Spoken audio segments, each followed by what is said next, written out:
Hi, I'm Don Frazier, and you're watching the Break It Down Show. Man, Happy New Year, man. I appreciate you coming on the show. I'm looking forward to it.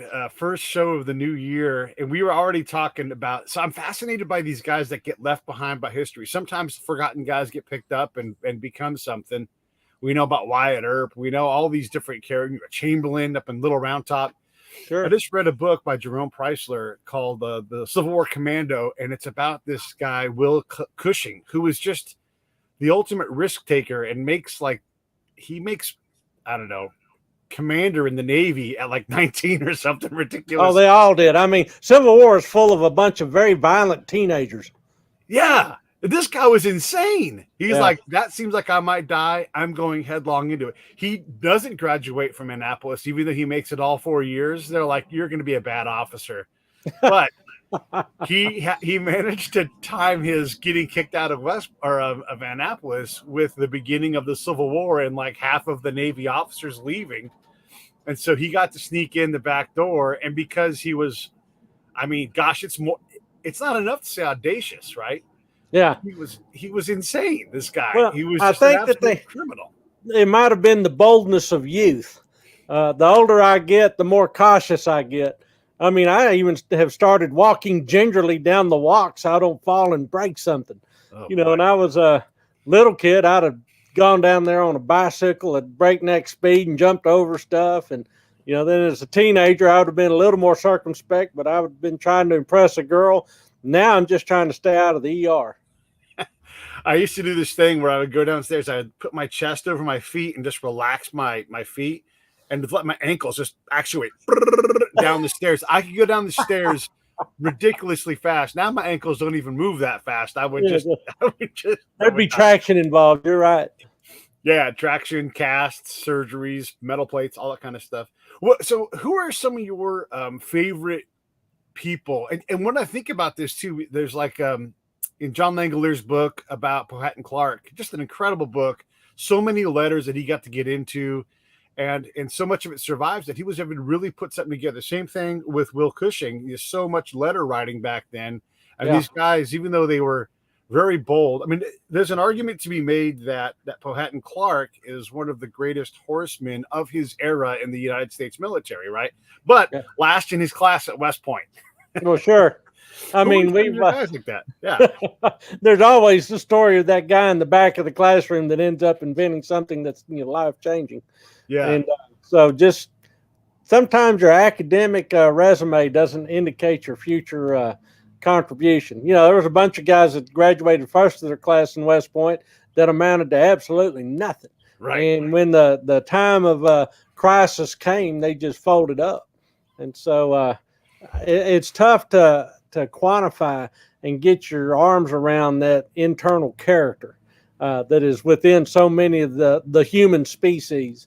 But there are a million stories that go untold and underreported, primarily because you've got a finite amount of material that you can put between boards, for instance. So if you're going to write a book, you got to hit the highlights as a matter of course, unless you can find enough material to tell a particular story well, that will actually fill up 200, 300 manuscript pages. So it's that's tough. If people don't leave the material behind, then you can't write their story. And one of the things, the big debates that's always going on in the history world is, well, these people are underrepresented in history, and these people's story isn't told. But if they didn't tell their own story, it's tough for us to pick it up as historians. And you end up being in a position of almost speculating. Well, had they written this down, had they given this account, this is what they would be about. Well, that's not history. That's just storytelling. So the good news about working in the Civil War is there's a lot of people that wrote stuff down. It's a very literate society, literate time in American history. I want to stay on this topic because it's interesting to me. One of the things that Jerome does is he writes fiction for a living, right? And he is not a historian, although he wrote about Jack McNeice and like the actual Dirty Dozen. that Yeah. all kinds of, these guys were the pathfinders that jumped in before the paratroopers. Correct. Insane. This guy, at one point during the Battle of the Bulge, they finally get a microscopically short weather window where they can fly in from England. And they're like, all right, Jack, when you and your guys jump, everybody bring black smoke for cancel the mission to provision the army down there. And then bring orange smoke and we'll start dropping supplies. And so Jack looks at all his guys and says, orange smoke only. You know, because he's like, there's no way we're failing at this, No, there's no second best on this one. We got to be on top of it. Yeah. Right. Not a lot of stories about these guys, though. I mean, he wrote the book, Jerome wrote the book. And I guess the thing I'm asking is he is a nonfiction and a fiction writer. He's not a historian. How bound is he to history and how much license does he get to tell the story in a way that's narrative and is storytelling, but also history and compelling? Yeah. No, I've struggled with that. So I actually wrote a full-length play on a bet. And one of the things that I kept struggling with is I wanted to be absolutely hidebound to the history. But the problem is history does not happen neatly as a 3-act play. And there's long periods of stuff where nothing much happens, and that doesn't make for compelling drama. So you end up having to take license. And as long as you're up front that, hey, this is a work of fiction, this is not a work of documentary, get after it. I'm reminded, so I had a chance to work with Phil Collins. I can't remember if I ever mentioned that to you. Mm-mm. All right, so Phil Collins, Genesis fame, drummer extraordinaire, British rock god, calls me one day and says that he has this secret habit, and his secret habit is collecting Alamo artifacts. Wow. So I said, my gosh, Phil, how did you get involved in that? And he said, well, I was watching The Wonderful World of Disney, and I watched Fess Parker play Davy Crockett. And so while that was a fictionalized account of Davy Crockett, it ended up being the gateway for Phil's obsession with the Alamo and history and Texas history, which is odd for a kid from Chiswick, it's a suburb of London. Yeah. So, really well done historical fiction can be just the bait you need to suck the folks into a lifetime of being history appreciators. Now, then the downside of being a historian is I'm the worst guy to watch a movie with that's some sort of historical, tale, because I pick it apart. I'm having a real hard time, with series like 1883, the prequel to Yellowstone and things like that. So anyhow, I think that fiction has a role. Good historical fiction has its place. But I also would like, especially out there in Hollywood, that's a little closer to your zip code, to at least talk to historians and get the setting right if they can. But small quibble. And then I wanted to go back to if you write it down, we can help tell the story. When we look back far enough into history, we start to only be able to tell the story with old earthen baking ovens and shards of stones and bones. yeah. Like, hey, they had combs for their hair, then you start to put this story together because they didn't really write much down. And when we do find something, it's this great treasure trove of things. Now we write everything down, but I don't know that that's better. Well, history by definition is built around human generated documents. So if it has to do with stones and bones and pottery shards, that's anthropology. Okay. And what I always love about anthropologists is they'll say, well, this stone here and this stone here proves that they were worshipers of the winter solstice. Mm-hmm. Well, how exactly do you get from here to there with all that? It seems like there's an awful lot of speculation involved with that. But by the same token, we historians are interpreting what people wrote down. A lot of times they wrote stuff down specifically so that they could leave a particular version for posterity, even though it may not have anything to do with the truth. So, there's problems anytime you try to tell the human story, no matter what the evidence is you're stacking up to tell it. If you took all of the accounts of the Battle of the Bulge from all sides and read you would read about 1,000 different events. It wouldn't be the same thing, right? No, I mean, you've got a 15-degree either side, right or left field of view.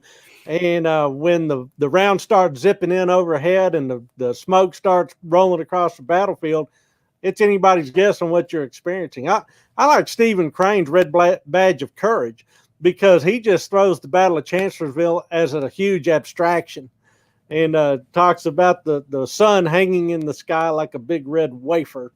And I'm like, that's a pretty good way to describe the sun on a smoky battlefield. Yeah. But somebody that's writing a letter home to Ma is not going to say, well, the sun hung over the battlefield like a big red communion wafer.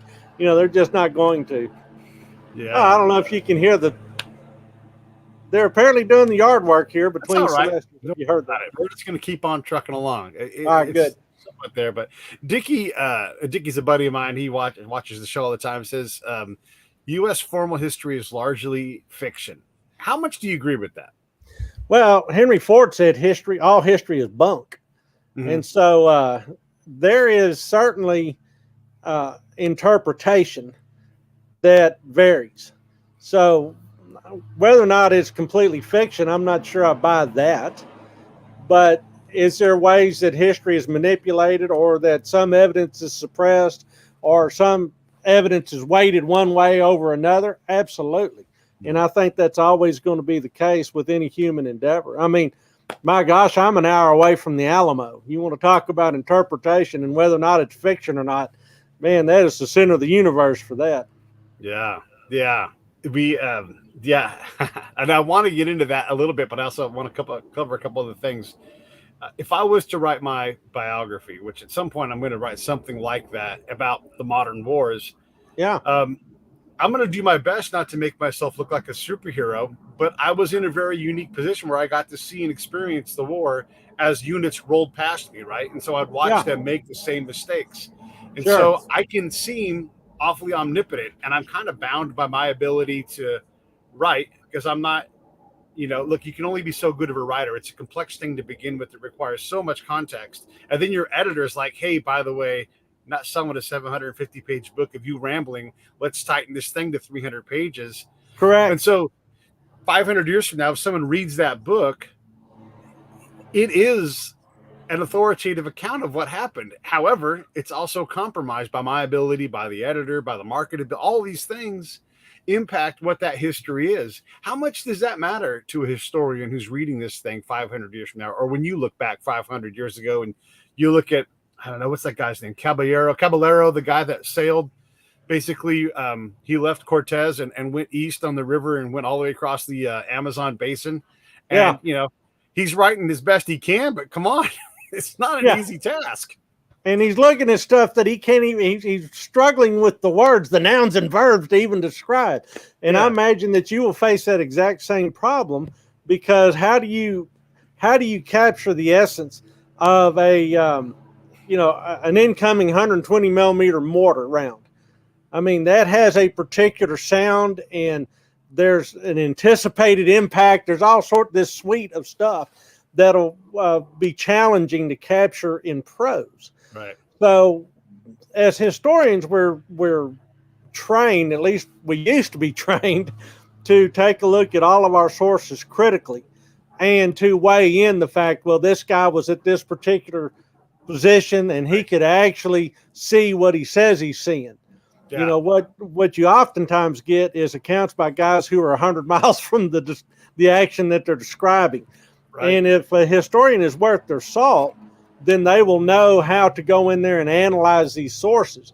Now, I think that there's a trend in modern graduate programs for people to pick up kind of the point they're trying to make and then go farm the evidence to support their point. Mm-hmm. And I was raised up in the profession in an era where you were supposed to follow your sources and let your sources tell the story. So, there's going to be people read your account and say, this guy's, he's full of caca, there's no way he could have done that. Yeah. And then once they go back and analyze exactly what you're talking about and where you were in your vantage point, they'll say, wow, this is actually extraordinarily valuable because this guy had the lucky location in order to see it all. Yeah. And it's true because I can say legitimately, because I was there and I did it, I was in the Army Reserve and I was in the Middle East after 9/11. I cannot prove that with any official government document. Now that document exists somewhere. I don't have it or the need to go get it, right? Sure. And so I tell these stories sometimes, and it's like I was in the Army, I was in Egypt, I was talking to Dr. Zawas every day. That was part of my job. Mm-hmm. Can't prove it. I can only tell you the story, And so a lot of these things, I guess we put on faith that they actually happened and they deserve to be questioned. And I guess with the new school of history kind of going along the same lines, we're recognizing that when we talk about the Buffalo Soldiers, we talk about Powhatan Clark. We don't talk about the actual Buffalo Soldiers very much because they weren't as prolific with their writing. And so the stories aren't there to flesh out as completely. And so do we need to take some of that new school and say, hey, there were 15 black dudes around this guy, and this is how these guys lived, and this is why they made the choice to join the cavalry and everything? Sure. Or I don't know, what do we do about these legitimate things when we're not telling the full story? Yeah, that's one of the best questions I was ever posed by a student. He said, how do you know any of this stuff happened? Which then leads you into the discussion of primary sources, secondary sources, and, how you source history. So back to the, how do you tell the story of the 15 non-letter writing Buffalo Soldiers? You end up having to deal with abstractions.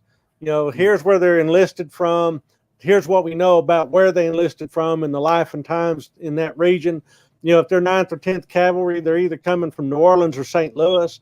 Right. And so if they're coming from St. Louis, then their past lives as slaves in Missouri, their enslaved reality there is different than their enslaved reality down in New Orleans.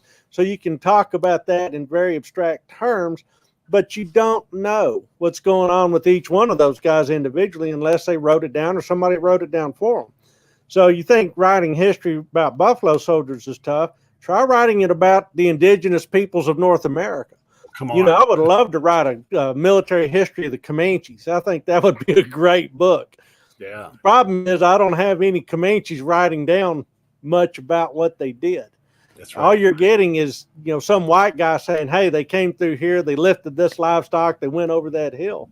With the one exception, there's actually a couple of accounts of captives that end up writing memoirs after they're repatriated to their families, whether they like it or not. And what's interesting is when you can corroborate what they're saying with what some white guy is saying about a particular Indian encounter.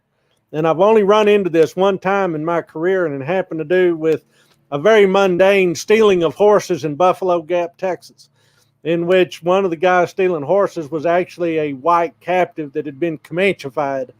And the other account was from the buffalo hunter who lost his horses.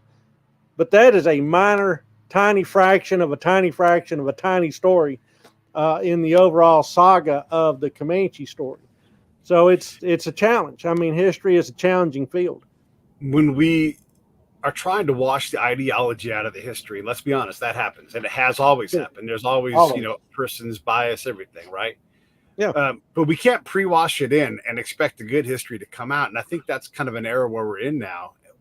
Like we talk about slaves, people intelligently talk about maybe 5 minutes worth of slave knowledge, and then it's gone. They don't know anything specific. I mean, we know that there were slaves on the North American continent long before 1619. Sure. But because there were humans here. And probably it seems like, and I'm in the school of, there were a lot more humans here than we can realize yet. And we're going to continue to find out they were here. A man down the road here in San Diego who runs the Nat, they found an elephant that has what can only really be human, carving marks on it and tools next to the bone that they were carving. This stuff's all there. And it goes back, you ready? 100,000 years. Yeah, there's people here a lot longer than we thought. And if they were here 100,000 years ago, they were back as far back as there were people, Yeah, correct. Have you read the book 1491? Yes, yeah. I think that's a great work. And the idea was there 10 million or 100 million, people here at the point of contact, because that makes a difference. It does. But again, then we're leaning into anthropology. Right. And so it's unknowable as a historian because these guys aren't jotting it down. Yeah. but there is a lot of history. I don't know, it kind of fingers together, right? Where you guys like there is I don't know, I'm reading about Tipu Tip, the ivory and slave trader from Africa. Yeah. We know that the British did a lot in the late 1800s to just stop, as much slavery as they could, and to put their men out in the field, Khartoum and all these different things. Yeah. And I mean, it's just, we know so much about slavery at the academic level. It doesn't seem to wash down to the layman level.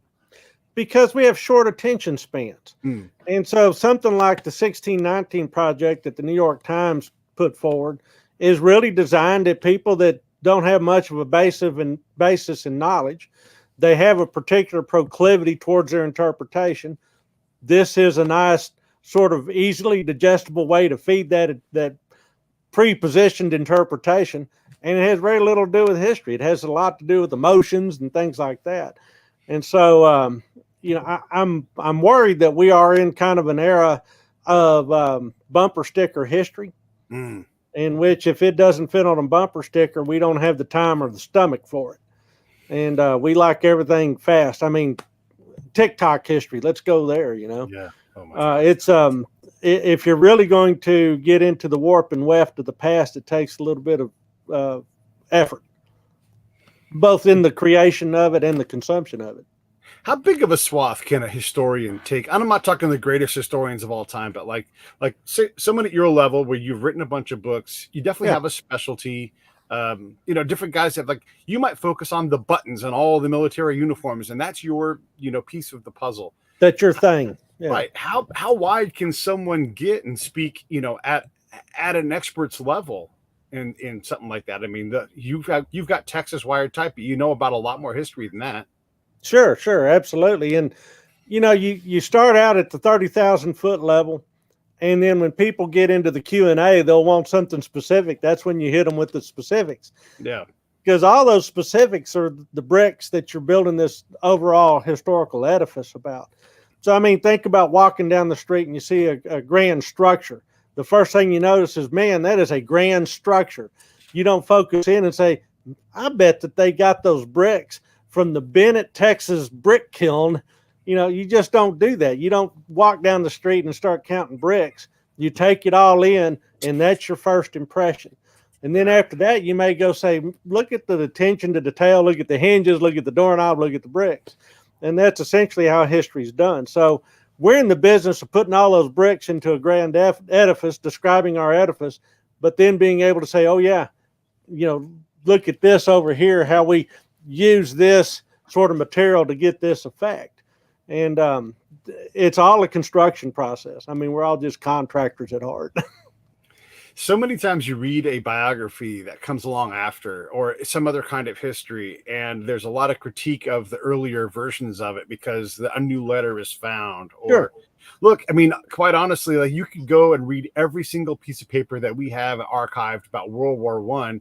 And if you're a half-assed historian who has great access and patience to do that work, you'll get whatever kind of history that they could write, right? So Chris Thomas King is a musician, and he writes a history of the blues, and he's like, you Upper East Coast, folks want the blues to be this slave-driven thing, and we know now that that's not true. Like, we know the guy who was the guy who inspired the guy who wrote about the blues. We know who the guy was and what song he was playing, But because the guy studying it had this preconceived notion that this is this primitive form that goes back to Africa. The call and response out in the cotton fields too. Yeah. Yeah. He found the evidence to back his conclusions despite all of the evidence. Well, one of the things that is going on right now is you have this divide between revisionist and traditionalist. At least that's how the journalists have tried to frame the conversation. Mm-hmm. But I would argue that history by definition is revisionist, because like you said, you're always going to turn up a new set of letters, there's a trunk up in Aunt Hattie's attic, and inside that trunk are all the letters that actually said that, Lincoln actually was an alien, and here's the evidence for that or whatever. But that is, that's the nature of our business. And if you're honest, you say, oh, wow, I didn't have access to those sources. This new person did. congratulations on their discovery. It helps advance the story. It's the folks that say, no, this is the story. This is the only story. And if you don't accept my story, you're the enemy. That's the problem. I mean, that's a big problem.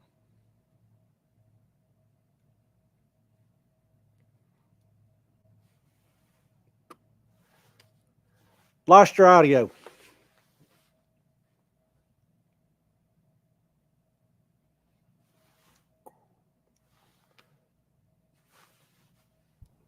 We make these decisions to back a state or in histories. Like we go back and we look at, let me see here, Robert E. Lee's biography written by Douglas South, multi-volume Douglas South of Freeman's thing. It's been, it's been pushed along and changed. There's a brand new one by another very notable historian. And we struggle with Robert E. Lee because he's like, I'm gonna back Virginia because that's where I'm from, right? And then because he has this man of character and moral, and he's a highly regarded officer, he now has this stain on him. And yet there are people from the North who made the same decision. This is a state thing. I'm going because I'm from New York, and this is the direction I go. So we're trying to still figure out Robert E. Lee, and he's been dead for 130 years or something like that now. The Marble Man. Yeah, exactly. Yeah. Right. And with my accent, I have to really enunciate the Marble Man, or people think I'm talking about the Marlboro Man. Marlboro Man, yeah. The Marlboro Man. No, it's pretty critical that everybody goes into it with an open and honest mind, frankly. Clearly, Douglas Southall Freeman's writing about Robert E. Lee at a time period that's kind of the Moonlight and Magnolia school. He is the most noble human being, the best example of American nobility that's ever lived. And then other people say, no, he's an evil, terrible slave owner, and we need to take his statue down and cast it into bullets or whatever. Yeah. So somewhere in the middle lies the truth, I'm sure. Just like all human endeavors, you've got to take input from both sides. Now, in the late 19th century, early 20th century, if you were to speak ill of Robert E. Lee, then all of a sudden you were a bad guy. Robert E. Lee was the acceptable Southerner. So it was not unusual, for instance, in one-room schoolhouses in Texas in the late 19th, early 20th century, to see a picture of George Washington, Abraham Lincoln, and Robert E. Lee. And so, well, how can you have Lincoln and Lee in the same room? Because it was speaking to a higher American ideal. Now, what you didn't see was George Washington and George Washington Carver, or Marcus Garvey, or Sitting Bull. So, as Americans and as historians, when we're trying to tell this story to the next generation, we have to start taking samples and holding people up as a particular example of what we're trying to press home. So all over the country, we have Martin Luther King Jr. Boulevard, and he pertains more to certain parts of the country than others. Right. Great. He's a lot more universal than, say, Cesar Chavez. So there's a big boulevard through Austin, Texas, Cesar Chavez Boulevard. He's an incredibly important guy in California history, less so in Texas history. In fact, I would argue there's probably better examples from Texas. But for naming a street for a Hispanic leader, a Tejano leader that was pushing for civil liberties and just rights for the Tejanos. So why do we import this Californian? And the reason being is because he's the guy. That's what everybody settled on, that he's our example. And it's too hard to explain some new guy. We've already got his bio written. It's on Wikipedia. We can refer people to Cesar Chavez as opposed to, Antonio Garcia or somebody else. And so history's funny that way. And how we focus, how we land on particular names, and then those becomes the names that we push forward at the expense of other names that might have told a better story. They're just not the ones that make the cut. I guess it's like casting a movie in our head. Some people you cast because you like the fact that they have these color eyes and this style of hair, and they're this tall and this muscular or whatever. Yeah, I'm thinking about when I moved to Chicago after being in the Army. I got a day off, and I'm like, why do we have a day off today? And like, oh, it's Pulaski Day, and I'm like, I'm from California. Yeah. I don't know who the hell this Polish guy is, And they have a whole damn day off, and it's not just Illinois. There's schools named after this guy. I literally had never ever heard of this person at all, and here is this massive historic figure. If you're east of the Mississippi and north of, gosh, I don't know, probably the Mason-Dixon line, he matters so much, Yeah, the only Pulaski I know is Fort Pulaski down in Georgia. And so I'm assuming it's the same guy, but I don't know. Right. It is the same I have guy. No idea. He's this but I imagine if I had to put that together, I imagine it is the same guy. And because of the large Polish population in Chicago, that they said Pulaski's our guy. Yeah. Yeah. So back to the original question then, who are some of these forgotten people, forgotten stories, forgotten battles? I just learned recently that there was a battle off of Cherbourg in the Civil War. Now I'm like, wait, the Civil War was also fought in the waters off of France? Oh, absolutely. Fought in the waters of the Bering Sea. I mean, it was the Confederate raider Shenandoah that wiped out the New England whaling fleet, finally put the final nails in its coffin. And they wrecked somewhere in the neighborhood, better than 24 whaling ships up there in the Bering Sea. There's a great painting of the Shenandoah in the foreground. In the background, you see these just piles of smoke going up in the air from all the burning whalers. So yeah, there's so many of these interesting sort of side stories, these rabbit holes you can fall down. And in Texas, there's no exception. I'm thinking in particular like Britt Johnson. The Britt Johnson story is one of the most compelling from Texas history. And this is a guy that was an enslaved man at the time of the Civil War. Comanches and Kiowas come and steal his family, kill a couple of them. And Britt Johnson goes to his owner and says, look, I got to go find my family. And the owner says, I've got X amount of gold, take half of it, you go find your people, you're free, go, get after it. And that is such an interesting story that that really does a nice job of capturing that intersection of native peoples, the enslaved and now the liberated, and the enslaver and now the emancipator, all in one sort of story. And yet we don't talk much about Britt Johnson, and we don't use that as I do, but he's not mainstream is all I'm saying. And then supposedly there was a connection between the Britt Johnson story and John Wayne's The Searchers. But of course, in order to make the movie, everybody was white in that movie. Yeah. But if they were to do the Britt Johnson story well, that would be the most multi-ethnic, multicultural, compelling story you could come across, because you've got Indians helping him find his family. You've got Indians that are busy stealing his family, trying to sell them. You've got white guys that are trying to oppose him finding his family. You got white guys that are helping him. And so it's really a human story that transcends race and culture. So great story there. I'll leave that with you, my New Year's gift to you. Perhaps you can do the screenplay on that. I love it. Now, my own personal favorite, I like Tom Green. He's been the guy that's been central to most of my research. And the thing I like about Tom Green is he is a Texan of his particular age. So he first comes to Texas during the Texas War for Independence, fights at the Battle of San Jacinto, goes back home, finishes college. What did you do on summer break? Oh, I went and fought the Battle of San Jacinto, and then I came back and finished my degree. Then he comes to Texas, gets his land bounty, and ended up becoming kind of a big deal in the antebellum period. Fights in the war with Mexico, fights against Comanches. But when the Civil War rolls around, he's getting a little long in the tooth. He is nearly 50. And so he is essentially, he has this burden of being this Texas representative type of the man of action, the person who can lead in dire circumstances, who's not afraid of smelling gunpowder and the whiz of the bullet and the fleck of the arrow. This is him. But now there's this new crisis upon him. And what do, Tom? You're 50. And war is kind of a young man's sport. I mean, we don't have air-conditioned bunks like we do now. I mean, you're underneath a tree and you're going to come back with the rheumatiz and chronic dysentery. It's going to be hard on an old man in 50s old in 1861.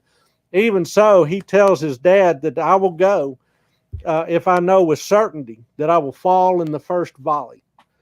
And he explains himself. He says, the issues are fresher with us than they will be with our children. So therefore, I'm compelled to leave them a name that they can be proud of. So this guy's acting out a principle. You may not agree with his principles, but he's acting out of a particular mindset. And it makes for a fascinating story to me. Struggles with alcoholism, and that comes through in some of the letters and some of the accounts. So there's a real human element to that. Interesting guy. They almost made him governor of Texas at one time, but anyhow, he ends up catching a cannonball in the forehead before the end of the war. So it's a very shortened biography. He's not like one of these guys that lives until he's 100 and the book ends up being, 5,000 pages. I was a big fan of Rufus Fears and his history, and he's a storyteller for sure. And he would talk about a man of destiny, and once you find that destiny, you're done. Like once Lewis and Clark were men of destiny, and it doesn't end so well for at least one of those guys. Yeah, no kidding. Guys we've discussed in this, in this thing, Powhatan Clark does incredible stuff during the Apache Wars, dead at 32. Will Cushing, an old man at 32 because he had just, warriored his body to pieces, Warriored his body to pieces. Have you ever run across the story of Grenier? No, connected with the invasion of Normandy? No. It's a great story. It's one of them I discovered when I was leading tours over there.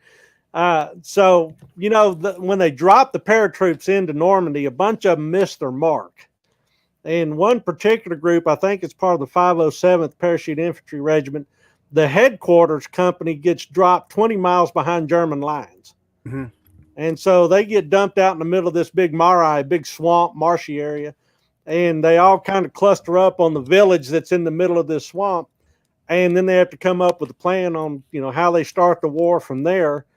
When they actually have a 30 caliber machine gun for every 2 people. They had all the extra gear dropped in. And they also had a bunch of telephone wire, and they also had a bunch of typewriters, that sort of stuff. But they end up making this very interesting, heroic stand. And they're helped in this by the citizens of the town. I mean, they take care of their wounded, they feed them, they run messages for them. It's a great story that emerges from the battle for Normandy, really the landings at the Norman beaches and the airborne operations related to it, but one that is never really folded into the mainstream of that narrative. Now, I'm pretty convinced that Tom Hanks in Saving Private Ryan knew something about Grenier, because there is so much of that final scene where they're fighting in this village that's a long way behind German lines that mirrors what happened in reality. But for me to discover something about the battle, the invasion of Normandy that I didn't know before, I found very exciting and very compelling.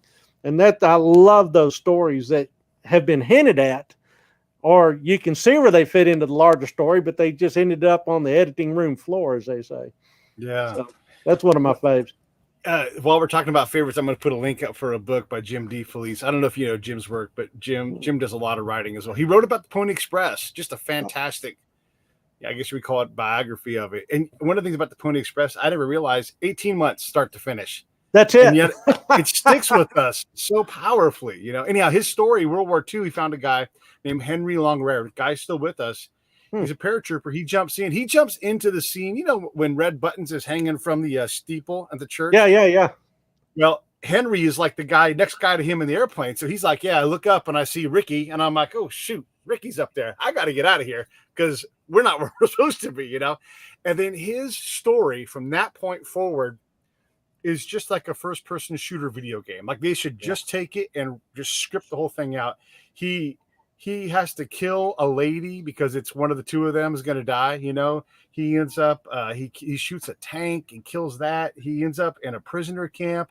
He escapes with another. I mean, Don, it's a crazy. It's called Whatever It Takes. It's a story of Henry Longrare, and I've had him on the show. Just incredible. And you hear these things, and this guy's like, "I didn't do that much. I just did my part," like, which is true. But their part was kind of badass. I mean, it was kind of important. Yeah. And that's the thing. These guys are also humble. You know, what about this guy that actually got killed? And what about this guy who, you know, took out that position before they got him? Right. All of that is true, but it doesn't minimize what their own experience was. Yeah, for sure.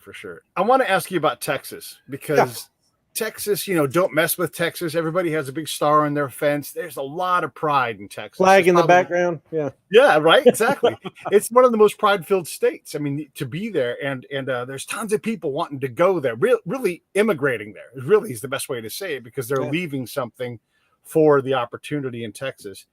But that hasn't always been what Texas is. So what is Texas? What was Texas 150 years ago? And when did Texas begin? You know, like as an idea. Well, Texas, you know, 150, 200 years ago was heaven for men and dogs and hell for women and horses. Mm-hmm. That's the old saying about Texas. In fact, one federal officer, Phil Sheridan, when he came to occupy Texas after the Civil War, said, "My God, if I owned hell and I owned Texas, I'd live in hell and rent out Texas." So it is an acquired taste, and it was an acquired taste historically. The terrain here is pretty unforgiving. As I tell audiences whenever I'm asked to speak, there's only one natural body of fresh water in Texas. Every other lake you fly over in Texas is man-made.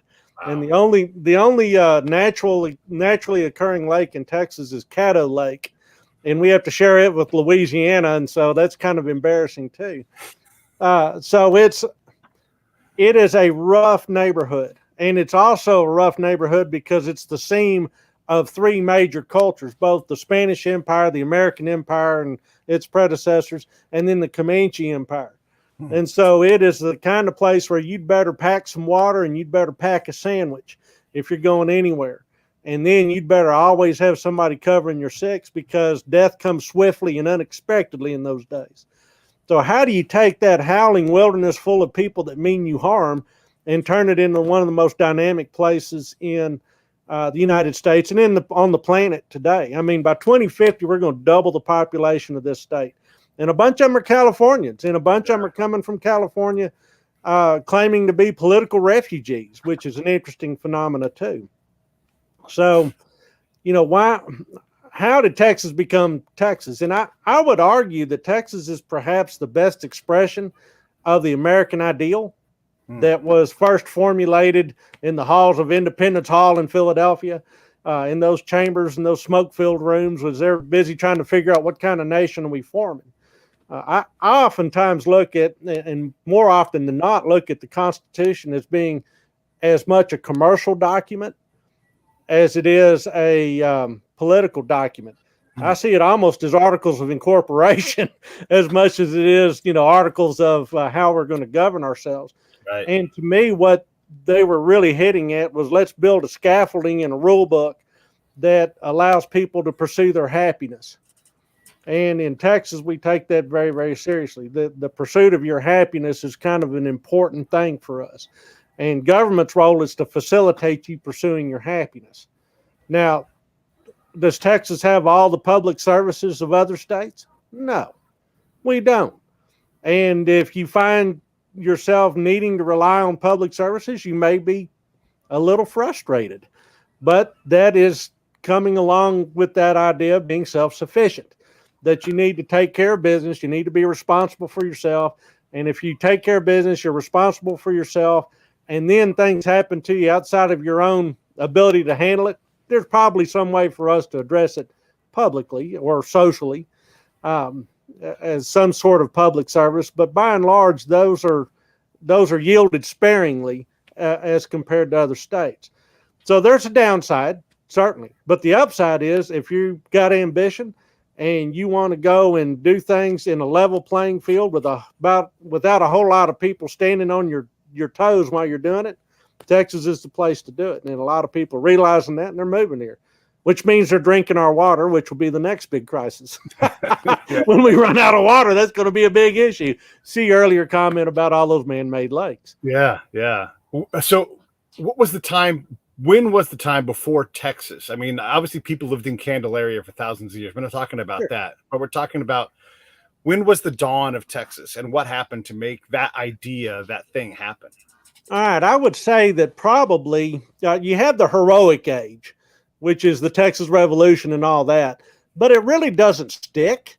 One of the things, a friend of mine did a lot of work on the vexillology of the Texas flag. When did the Texas flag become a thing? And apparently by 1861, secessionists were trying to figure out what the original Texas flag looked like, and they couldn't remember. It's just 15 years ago. Right. So a bunch of the trappings of Texas that we have today are kind of manufactured after the fact. Okay. So a little ex post facto going on here. Yeah. And what ends up happening is two things in the early 20th century that manufacture modern Texas. So, well, there's three things. So the Civil War does a lot to create Texas culture. And by that, I mean the political landscape and the cultural landscape. We're suspicious of too much government. That's why we have a part-time legislature. We don't trust the federal government. We see that there's a lot of overreach coming from Washington. So we're a 10th Amendment state. We tend to protect our state prerogatives and state jurisdictions. So all that's a result of the Civil War. But even so, until 1901, we're just a really big Alabama in a lot of ways. We got chicken coops in the back. We're still chopping cotton. You could go here, you could go to Mobile, or you could go to Montgomery and see kind of the same thing going on. It's the discovery of oil. Spindletop changes everything, because now all of a sudden we're Alabama with a lot of money. And that leads to a lot of resentment, because there are places like New York City, Boston, increasingly California, but not quite yet, where there's old money there and they're used to calling the shots. And then all of a sudden there's this infusion of the nouveau riche that just sets everybody's teeth on edge. Edna Ferber wrote her book Giant, poking fun at all these outrageous Texas characters. And Texans all said, my gosh, she captured us. We are outrageous. We are, these kind of folks. So I'd say the discovery of oil starts that trajectory, and then it gets celebrated with the big 100-year anniversary with the Texas Centennial in 1936. And that's when Texas says, hello, world, here we are, and we're throwing a great big party, and here's why we're awesome. And everything's draped in the state flag, and the Lone Star is ubiquitous. In between Spindletop and the Centennial, the Alamo is turned into a shrine of Texas liberty. That's kind of a stepping stone to this. And I think that there is a manufacturing of this sort of modern Texas symbology, this sort of Texas intellectual, cultural landscape that happens in the early 20th century. So one of the things that's going to be the big challenge, and that's actually one of the things I'm working on now at the Texas Center here at Schreiner University, is how do you do something called cultural sustainability? So if Texas is a 10th Amendment state that believes people should be free to pursue their happiness, how do you maintain that when you're also welcoming the rest of the nation and the rest of the world to move here and pursue their happiness? How do you get somebody to find their part of that Texas story? You know what the third most frequently spoken language is in Texas? English and Spanish, that's easy. What's number 3? English? That's what I would guess, honestly. It's actually Vietnamese. Oh, no kidding. Okay. Yeah, okay. Vietnamese comes next, and then Mandarin comes, and then after that, it's Tagalog. And so you've got, that tells you that you have a lot of immigration from Asia going on in Texas. Clearly you got immigration from Guatemala and Mexico. Sure. And so we constantly have conversations about, well, what's their Texas story when the Alamo's kind of the big deal. But ask somebody that's a Vietnamese shrimper from Rockport, where is your Texas story, and how do you fit into this sort of Texasosity, this heroic age, and then this early 20th century Texas hoorah? That's going to be an important question to answer, and that's kind of what I've set my hat to do. I like Try it. to help everybody that's coming here find their place in the story. But really, in terms of history, Texas is brand spanking new. It is. It is. And the thing that I think the technique I'm going to use is that Texas is predicated or dedicated to a proposition, just like Mm-hmm. Abraham Lincoln said in the Gettysburg Address. And so, if we're dedicated to a proposition, what is this Texas proposition? And that Texas proposition is that, hey, you ought to be able to pursue your happiness. Government has a role to support that pursuit. And I think that if you brace it in those terms, those economic terms, but also the idea of liberty and freedom and the ability to achieve human potential without people getting in your way, I think that speaks to people from Guatemala. It speaks to people from Tajikistan.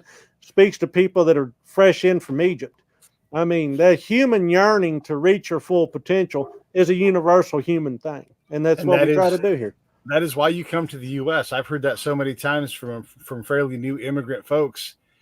I could not do what I'm doing here where I was from, so I left my fatherland, motherland, whatever it is. Yeah, they came here, and that's we lose track of how remarkable that is. I wanted to ask you another thing. I've been fascinated recently with the Spanish missions that are all over the southwestern states, and it's funny. We often discover these things in history. We're like, why didn't I learn this? Well, because there's a lot of history, right? And you're also jacking in the back of the room trying to make time with the girl next to you. Oh, please. Yeah. Nonstop. That's what's more important. The future history of me and that girl. Yeah. Absolutely. The teacher's just up there going, wah, wah, wah, wah, wah, wah. Yeah. So I just learned that in California, we're taught about the missions, and it's really basic stuff, everything, but it stops at San Diego. And no, it does not. It goes south all the way down Baja. Yeah. And by the way, Arizona, New Mexico, Texas, and it's, and then you'd have to understand that it's Franciscan, it's Dominican, it's Jesuit history as well.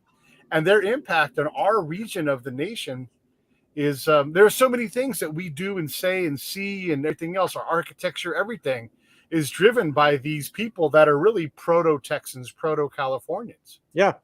And not only that, but they're heavily influenced in their architectural styles and the way that they organize themselves by an Arab occupation of the Iberian Peninsula that went on for a few centuries, many more centuries than we've been around as a country. So, it's interesting when you take a look at that and then start breaking it into, well, the Jesuits ran their operations this way and the Franciscans ran it this way. And if you're at a Jesuit mission, this might have been your experience, Franciscan, this one.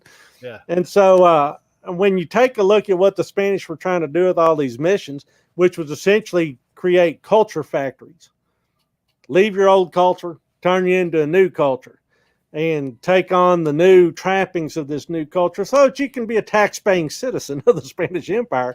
Then you start to figure out, well, is there any of that going on today? Maybe what public school is. Maybe that's what we're doing at universities. I mean, they're all culture factories. Maybe that's what Hollywood is.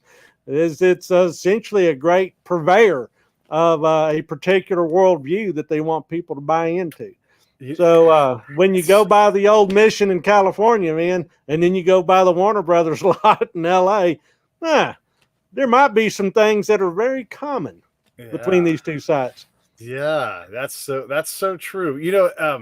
In my hometown is one of the oldest, I don't know, look, it depends on how they draw the circles, everything. It's one of the oldest Catholic churches. It's called St. Dominic's, and it goes back to 1849, maybe, something like that. So it's pretty old. I mean, it's as old as things are in terms of that kind of structure in the Western states. And it's still there. It's still doing its job. And there's a mission somewhere kind of in our area, but not really close to us. So you also have these churches that are interconnecting and doing that cultural thing. And definitely it's different because we have in my hometown, it used to be the state capital of California for a while too. And you have a strong Portuguese foundation, obviously a strong Mexican, Spanish heritage. You have all these things. It was a military town, Grant, and a whole bunch of other people served there, right? They have very notable people. And so you have this thing, we have all these things mixed together, but there's that Catholic Church as kind of the bellwether, or the, the lighthouse that we all could go there to worship. And there wasn't a whole lot of Lutherans around, that kind of thing. Sure. And the Catholic Church is built around the idea of order. Yeah. And order is an orderly society is a polite society that's easy to police. And so if you can get everybody going to church, everybody saying the same thing at the same time, standing up when they're supposed to, kneeling when they're supposed to, going through the rituals together, that actually builds a very nice fabric for society that makes society a lot more productive and predictable. It's when you throw in all these frontier Protestants, man, and the Methodists are doing it one way and the Baptists are doing it another way, and my gosh, the Church of Christ don't act like anybody else is here, then it becomes just some sort of chaos. But it's that sort of creative chaos that is actually an American genius, I would argue. So, but those missions were essentially trying to create predictability and stability. And you may not agree with the tactics that they were employing. And I know there's people that have pushed back against missions as essentially being agents of genocide. And if not literal genocide, then certainly cultural genocide. But different time, different place, different objectives, different people. And I'm not sure I would favor the Aztecs over a Jesuit. But some people might argue that point. Yeah, they might. You certainly can pick something else. That is another good point too. As you look back through history, humans have always been bad at humanity. I mean, we're terrible. We're despicable humans. Yeah, like someone was telling me about some atrocity I didn't know about, where one people killed another people. It doesn't matter because it's the story of humanity. And I'm like, 13? Come on, like that's nothing. I mean, how many different examples are there? Hundreds or thousands or millions of people that are either, decimated or completely eliminated. I mean, how many Carthaginians are still alive? We were having a debate here at the Texas Center. Just one of those things you do is you're eating lunch and kind of ruminating on who actually, which civilization or which particular world leader was responsible for more human death than any other. And I was voting for Tamerlane. Somebody else was for Genghis Khan. Turns out Genghis Khan probably wins the honor in terms of not necessarily in raw numbers, but certainly per capita. Okay. And so it's interesting, but all of this reminds me of my golf game. About the time, I shoot a pretty consistent 144. Okay. Which means I'm a terrible golfer. Yes, it does. And about the time I'm ready to, chunk the clubs into the pond and be done with it, you'll drive the green. Yeah. And you'll go, man, this is a great game. Yeah. And so about the time you lose faith in humanity, there'll be these stories of just selfless devotion and love for fellow humankind that are just astounding. And that's when you start to understand the mind of God. Okay, if you can show me a handful of righteous people, I won't kill you all. And so, that's kind of what keeps me in the history game. Is every now and then you'll find that story that goes, man, if I could only be that good. Yeah, I was at the World War I Museum, and anybody who hasn't been, you guys got to go. It's such a powerful. It's a beautiful, beautiful place. That's the one in Independence, Missouri, or Kansas City. The Kansas City one, yeah, just incredible. And I was talking to one of the people there, doing a show, and I said, hey, this place is full of stories that are never going to get told. What are some of your favorites? And she didn't talk about war. She talked about the love stories, the impossible love stories that happened because some dude from Australia got blown up in a place where a nurse from Ireland came, and they stay in love and they ride across nations and everything else. I mean, these are the incredible things people write about, and that goes to your whole humanity thing. There is a lot of beauty in humanity, in between our atrocity. There's a lot of that good. Well, sometimes the atrocities are the very bright white light that illuminates those little sparks of humanity. There's so much shadow because of this bright white light, and then all of a sudden there will be a spark, and there's a spark, and you're like, okay, maybe we're not all depraved, maybe we're not beyond all redemption. Maybe. I don't Maybe. You've seen a lot worse stuff than I have. So, I mean, you're probably coming at it from a different angle. know. No, there's a lot of beauty. You know, yeah, there's you have to have all of it, right? To have, otherwise you just have this up line, and that ain't no fun. We got to have some cosine action. Yeah. All right, so I want to wrap this up. Everybody, look, Don writes incredible histories, and he's great. They're all bloody this, bloody that. You know, it's because the Southwest is just full of chaos, and it's amazing that anybody survived in that place and got along. But Don's a great guest, and you can check him out there. You can also go into the show notes. You'll see him. By the way, the show is supported by you all. So go to the PayPal link and go to breakitdownshow.com, click the PayPal link, and just put a little bit of money in the pocket each month. That money goes to help fund the show. The more, that's what 2022 is about for me, is getting more people to sign up and put in, look, $5 a month, $10 a month, whatever it is. For sure, support Don, get his books. For sure, support the Break It Down show. Let me know who you want to hear from. And Don, thank you again so much. Anything in closing? I always enjoy these conversations. It's, there's a line from Lonesome Dove, nothing better than riding a good horse through new country. And for me, there's nothing better than having a great conversation with somebody who appreciates history. So thanks for the opportunity. Stand by. Hey, thanks for watching the show. I really appreciate it. Right here, you can subscribe. Please do that. It makes the show grow. Hit that notification bell so you know which incredible guest is coming up next. Down below is the PayPal link. You can put a small subscription in. That is an enormous help. All that money goes right back into the show. And then right up over here are the next episodes you should listen to, curated by yours truly. Thank you so much.